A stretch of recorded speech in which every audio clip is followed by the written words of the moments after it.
whoever's on, I bless you, and I hope you can join me live. And if not, you can watch it later. We're going to be on chapter 15 this week of Hinds' Feet on High Places. And the name of the chapter is The Floods. So the journey continues. And I had forgotten, I thought there were 16 chapters in the book, but there are 20. So I'll be able to read those to you, and hopefully you can join. There's a chat function if you'd like to go on and make any comments. And if I don't see them, then I'll answer them later. Hallelujah. So let's start with chapter 15. Let's go back to 14 quickly and see where we left him. Yes, the shepherd said to her, "This is the place to which I bring my beloved, that they may be anointed in readiness for their burial." Now, you wouldn't think that doesn't sound right to our natural minds, does it? That he's been preparing her, and that he's been calling her his beloved, but he's preparing her, it says, for their burial. So she didn't actually hear those words, although he said them. The companions heard, but she was still in La La Land. She was thinking, it says, repeating over and over. She went ahead on the path. He said to begin to be happy again, for the time is not long, and I will give you your heart's desire.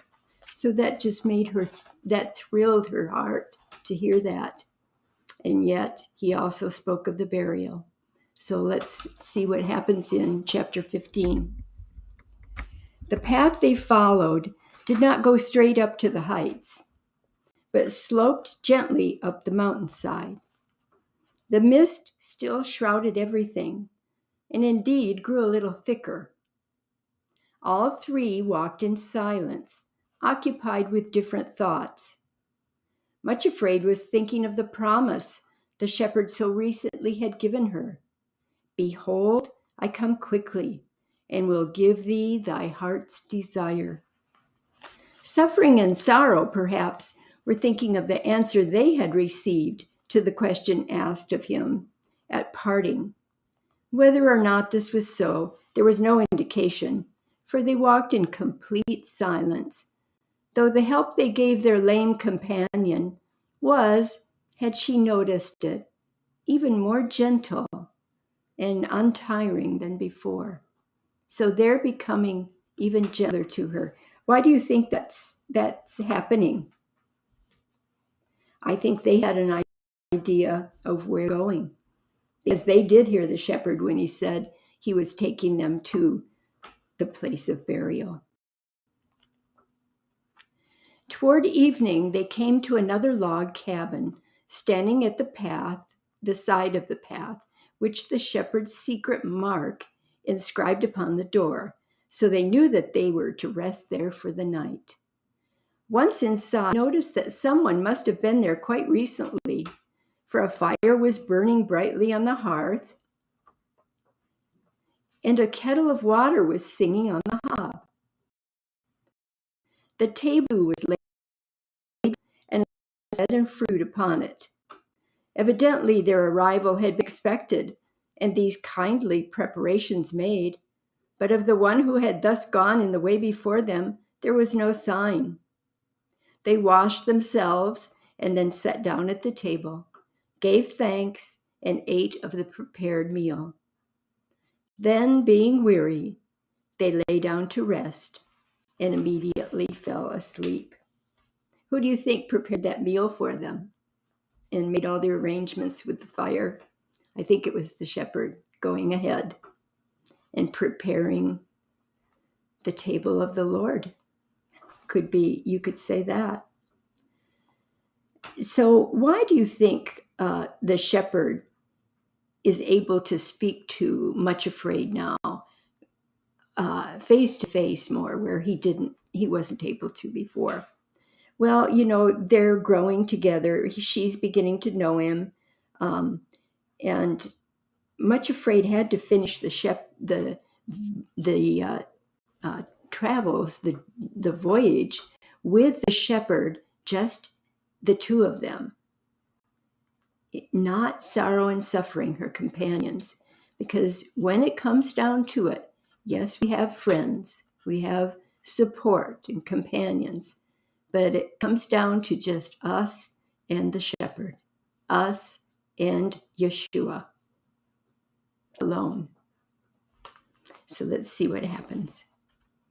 How long she had slept, Much Afraid could not tell, but she woke suddenly while it was still quite dark. Her companions slumbered peacefully beside her, but she knew someone had called her. She waited in silence, and then a voice said, "Much Afraid." "Behold me, here I am, my lord," she answered. "Much afraid," said the voice. "Take now the promise you received when I called you to follow me to the high places, and take the natural longing for love, which you found already growing in your heart when I planted my own love there, and go up into the mountains to the place that I shall show you. Offer them as a burnt offering unto me." There was a long silence before Much Afraid's trembling voice spoke through the darkness. "My lord, am I understanding you right?" "Yes," answered the voice. "Come now to the entrance of the hut, and I will show you where you are to go." Without waking the two beside her, she rose silently, opened the door of the hut, and stepped outside. Everything was still shrouded in mist, and the mountains were completely invisible, swallowed up in the darkness and cloud. As she looked, the mist parted in one place, and a little window appeared through which the moon and one star shone brightly. Just below them was a white peak glimmering palely. At its foot was the rocky ledge over which the great waterfall leaped and rushed down to the slopes below. Only the lip of the rock over which it poured itself was visible, all below being shrouded in the mist. Then came the voice, "That is the appointed place." Much Afraid looked and replied, "Yes, Lord, behold me. I am thy handmaiden. I will do according to thy word." She did not lie down again, but stood at the door of the hut, waiting for daybreak. It seemed to her that the voice of the falls now filled the whole night and was thundering through her trembling heart, reverberating and shouting through every part, and repeating again and again, "Take now the promise that I gave you and the natural human love in your heart, and offer them for a burnt offering." Those would be words I would never forget. With the first glimmer of dawn, she bent over her sleeping companions and said, "We must start at once. I have received commandment to go up to the place where the great falls pours itself over the precipice." They rose immediately, and after hurriedly eating a meal to strengthen themselves, they started on their way. The path led straight up the mountainside toward the thunderous voice of the fall, though everything was still shrouded in mist and cloud, and the fall itself remained invisible. Let's see what question I have.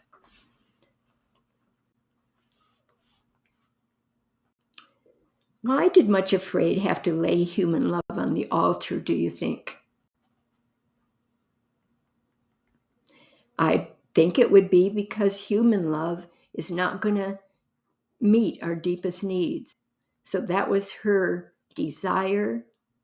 That's why she let the shepherd put the thorn of love in her heart. But human love can't meet those deep desires because they're planted there by the Lord, and only He can meet those desires. So let's continue.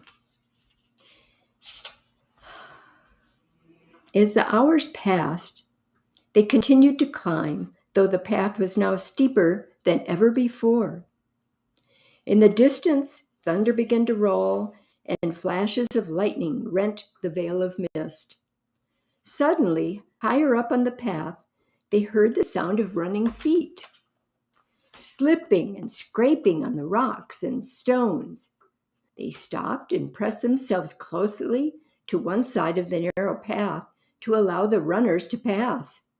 Then out of the ghostly mist appeared first craven fear himself, then bitterness, followed by resentment, then pride, and finally self-pity, all of her relatives.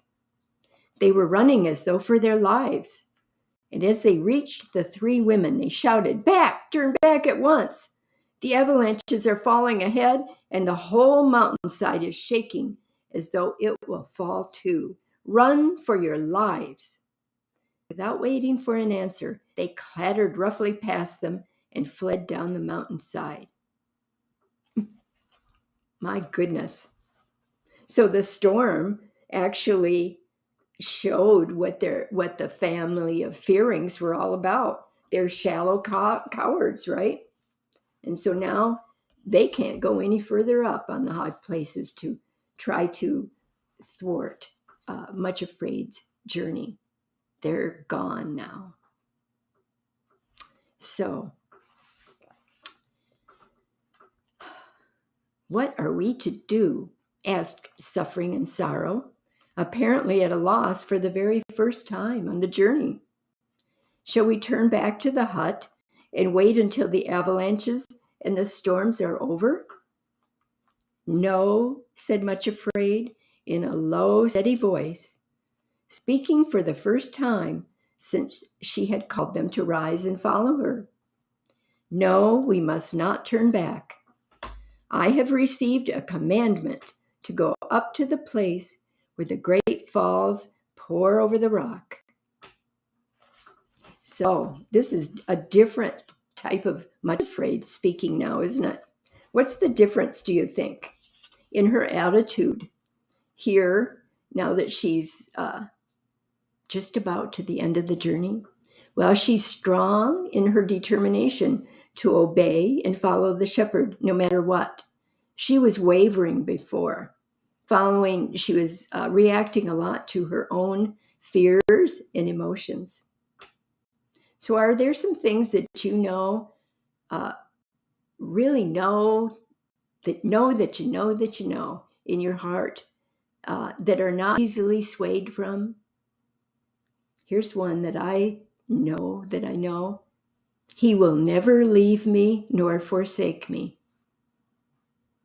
That is right there, and it will never leave. So let's continue on. If I can find where I left off. Then the voice said, close at hand, there is a place prepared for you here beside the path. Wait there until the storm is over. In the rocky wall beside them was a little cave, so low that it could be entered only if they stooped way down low. Humbling, right? Only with enough room for them to crouch inside.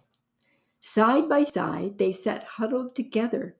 Then all of a sudden, the storm burst over them in frightful fury. The mountains reverberated with thunder and with the sound of falling rocks and great avalanches, just like her relatives said, actually. The lightning flashed incessantly and ran along the ground in sizzling flames. Then the rains descended and the floods came, and the winds blew and beat upon the mountains until everything around them seemed to be shivering and quaking and falling. Floodwaters rushed down the steep cliffs, and a torrent poured over the rocks, which projected over the cave so that the whole entrance was closed with a waterfall. But not a single drop fell inside the cave where the three sat together on the ground. They're safe no matter what. After they had been there for some time, and the storm, far from abating, seemed to be increasing in strength, Much Afraid silently put her hand in her bosom and drew out the leather bag which she always carried. Emptying the little heap of stones and pebbles into her lap, she looked at them. Wow, I'm going to get a drink. Remember, every time she made an altar, she put a stone. The shepherd had her find a stone and put it in her pouch.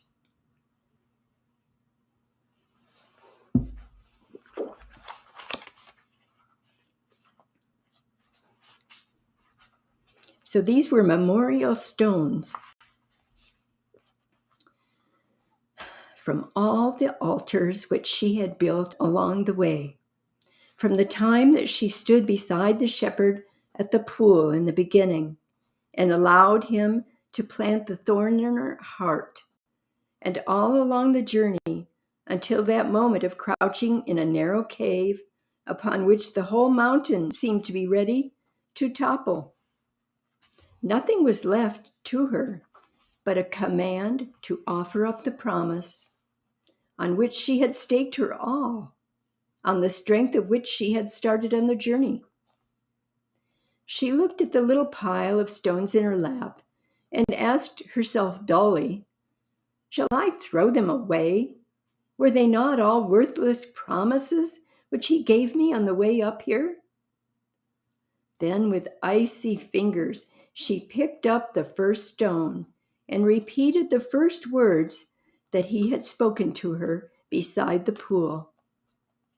And he had said, I will make thy feet like hinds' feet, and set thee upon thy high places. And that's from Habakkuk 3:19. She held the stone in her hand for a long time, and then said slowly, I have not received hinds' feet, but I am on higher places than ever I imagined possible. And if I die up here, what does it matter? I will not throw it away. She put the stone back in the bag, picked up the next, and repeated, What I do thou knowest not now, but thou shalt know hereafter. That's from John 13, verse 7. She gave a little sob and said, Half at least of that is true, and who knows whether the other half is true or not? But I will not throw it away. Picking up the third stone, she quoted, This is not unto death, but for the glory of God. That's from John 11, verse 4. Not unto death, she repeated, even though he says, offer the promise as a burnt offering. But she dropped the stone back into the bag and took the fourth. Bread corn is bruised, but no one crushes it forever. That's from Isaiah 28, verse 28. I can't part with that, she said, and replaced it in the bag and took the fifth. She's remembering all these things that the shepherd told her. Cannot I do with you as the potter, saith the Lord? That's from Jeremiah 18, verse 6. Yes, said she, and put it back into the bag. Taking the sixth, she repeated, O thou afflicted, tossed with tempest, and not comforted. Behold, I will lay thy stones with fair colors. That's from Isaiah 54:11, one of my favorite scriptures. Then she could go no further, but wept bitterly. I'm starting to cry too. How could I part with that? She asked herself. And she put it back into the bag with the others and took the 7th.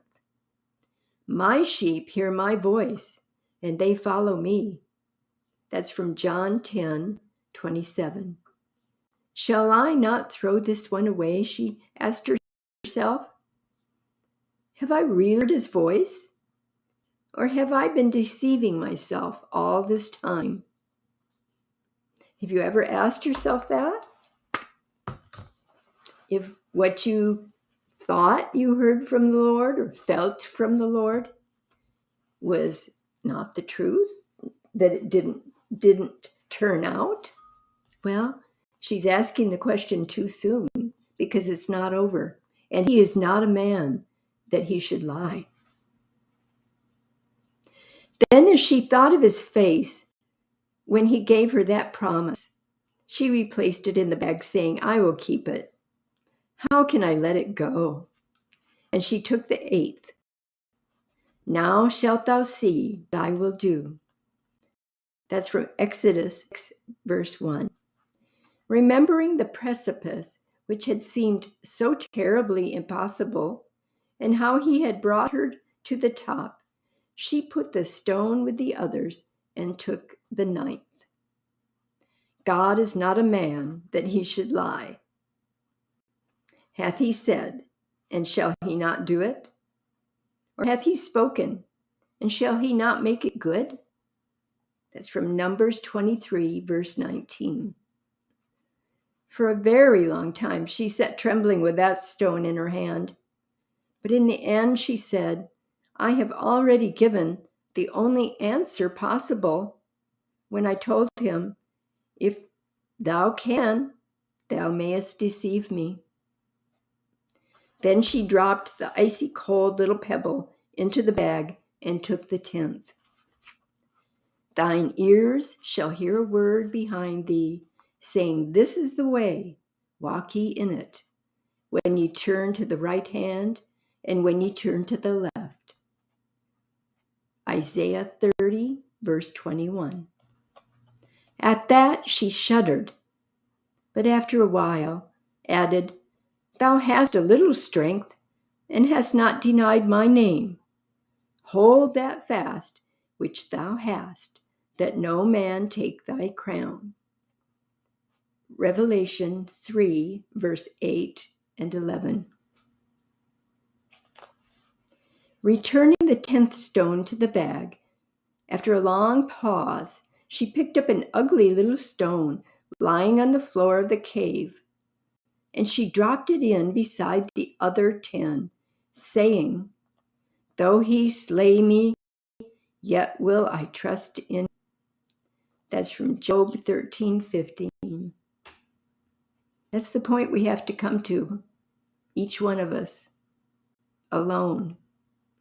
We alone have to decide that. Tying up the bag again, she said, Though everything in the world should tell me that they are worthless, yet I can't part with them. She put the bag back once again into her bosom. Sorrow and her sister had been sitting silently beside her, watching intently as she went over the little heap of stones in her lap. Both gave a strange laugh, as though of relief and thankfulness, and said together, The rain descended, and the floods came, and the winds blew and beat upon the house, and it fell not, for it was founded upon a rock. Matthew 7:25. By this time the rain had ceased. The cataract was no longer pouring over the rocks, and only a light mist remained. The rolling of the thunder and the roar of the avalanches were fading away into the distance. And as they looked up out of the cave, up from the depths beneath came through the wreaths of mist the clear, jubilant notes of a bird. It might have been brother to that one which sang in the dripping woods at the foot of the high places. And it sang, "He's gotten the victory, hurrah! He's gotten the victory, hurrah!" You see, she didn't throw away all the stones that memorialized the promises he gave her. And so the birds are shouting that he has gotten the victory. As the pure, clear notes came floating up to them, the icy coldness in the heart of Much Afraid broke and then melted away. She pressed her hands convulsively against the little bag of stones as though it contained priceless treasure which she had thought lost, and said to her companions, "The storm is over. Now we can go on our way." Wow. What about the pebble that she just put into her bag that was icy? What do you think that would mean? Because then it talks about the icy coldness in her heart. Well, her heart was a heart of stone in that area of trusting him. And then her heart melted. The stony heart melted.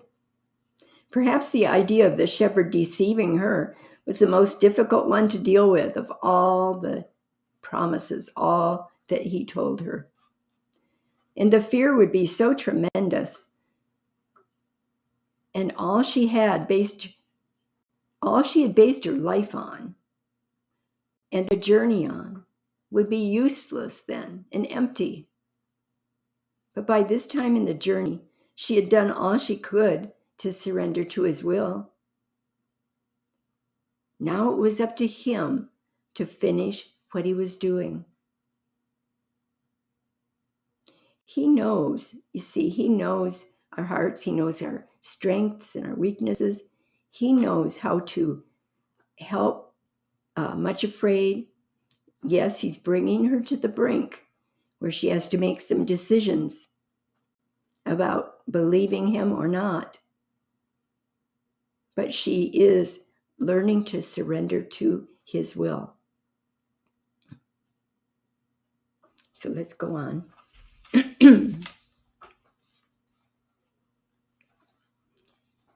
From that place on, it was very steep going, for the path now went straight up the mountainside, so straight and steep that often Much Afraid could hardly do more than crawl forward on her hands and knees. All along she had hoped that the higher she went and the nearer she got to the high places, the stronger she would become and the less she would stumble. But it was quite the opposite. The higher they went, the more conscious she was that her strength was leaving her. Wow. And the weaker she grew, the more she stumbled. She could not help dimly realizing that this was not the case with her companions. The higher they went, the more vigorous and strong they seemed to become. And this was good because often they had almost to carry Much Afraid. For she seemed utterly spent and exhausted. So because of this, they made very slow progress indeed. So why do you think she had to crawl, stumbling and growing weaker rather than stronger like her companions? Well, we can't crucify ourselves, and we can't come to the end of our own strength. We can't think our way to do that. But when we come to the end of our own strength, when we are weak, he is strong. And I'll attest to that.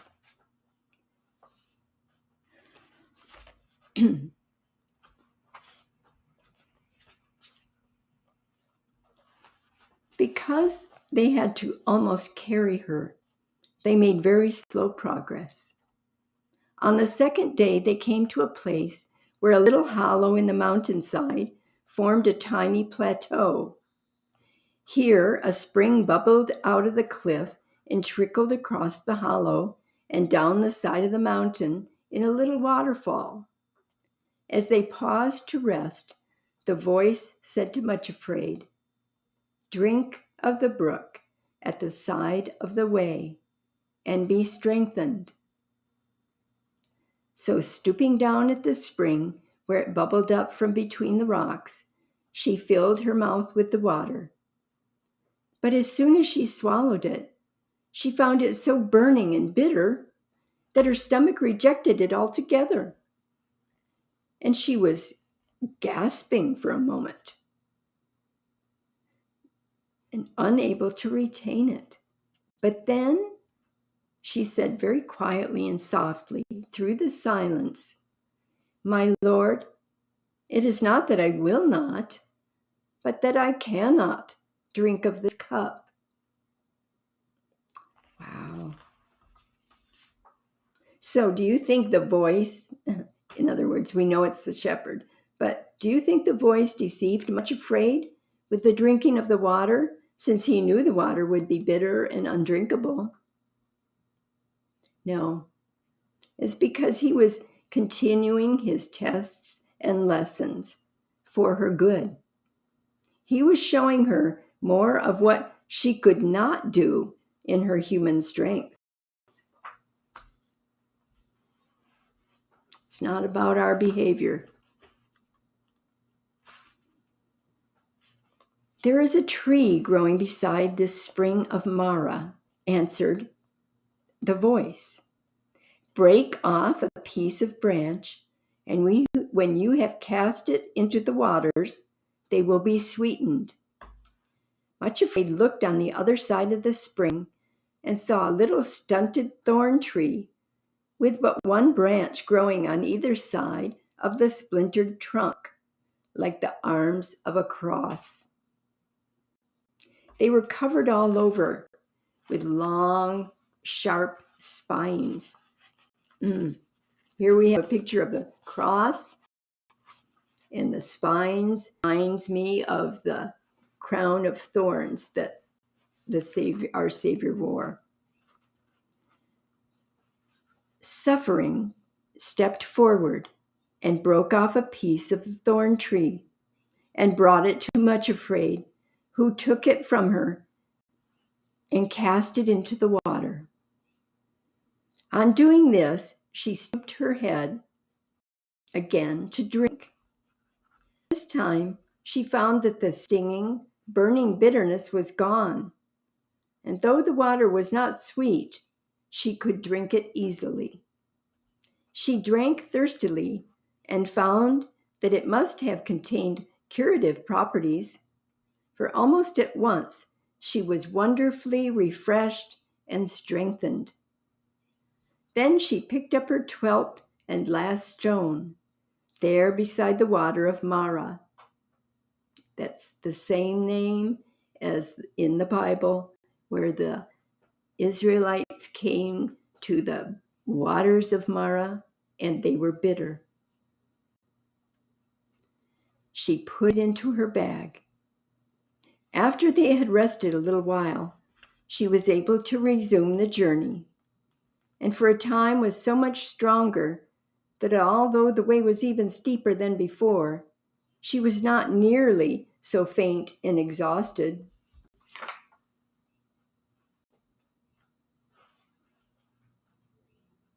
So what do you think that 12th stone that she just picked up, what do you think that stood for? It could be a memorial stone that she obeyed without question, and she followed the shepherd's voice, trusting him completely the whole way, even when she came to the end of her own strength.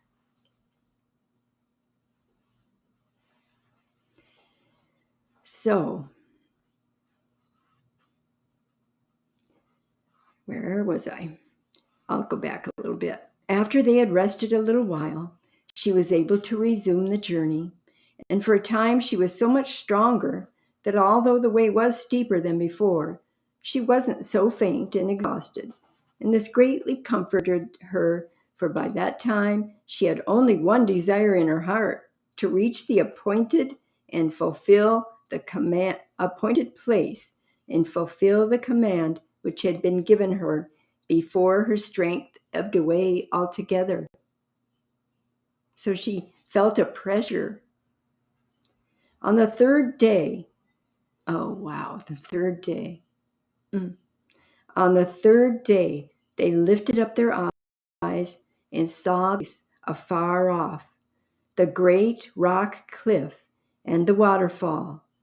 And continuing up the rocky path at midday, they came through the shrouding mist to the place which had been appointed. On the third day. There are a lot of symbols here, aren't there? With the bitter water, and could be the cup, in the garden. And the thorn tree, of course, looked like a cross.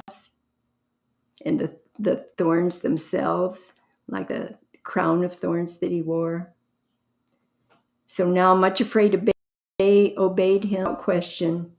And we have to find out if the shepherd's promises were true.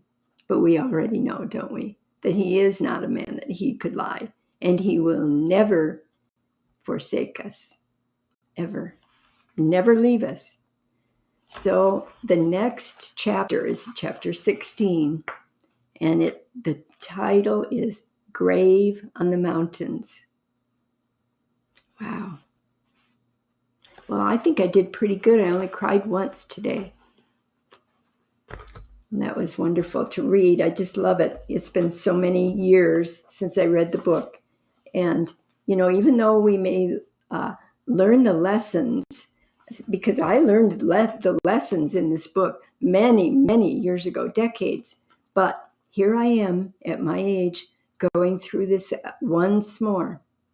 Not necessarily, you have to go around the mountain again. Looking at it in a positive way, that he wants us to be, he wants us to go through these things, to be full, to be strong, to be healthy in mind, body, and spirit, to be free. And because he loves us, he wants nothing that does not look like him in us. And we can trust him to help us along the way as these are removed. And so now she's almost up to the part where it's the grave. Do you think she'll get her hinds feet in the end? And do you think that her crooked mouth will be changed? And that she won't always say the wrong thing? Yes. Lame feet, a crooked mouth, and the most important thing to be changed in her was she had a fearful heart. And so now she's getting courage. Changing, transformation is what it is. Transformation from being much afraid to, I'm not going to tell you what, but it's going to be great.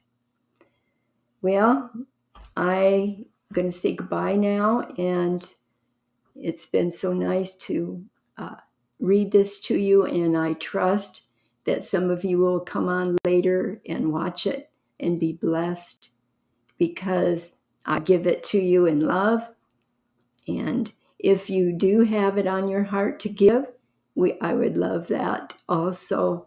And the information can be, I'll put it in the comments on Facebook and YouTube. And on the IM app is all the information too. Okay, well, God bless you again. God bless you, God bless you, God bless you.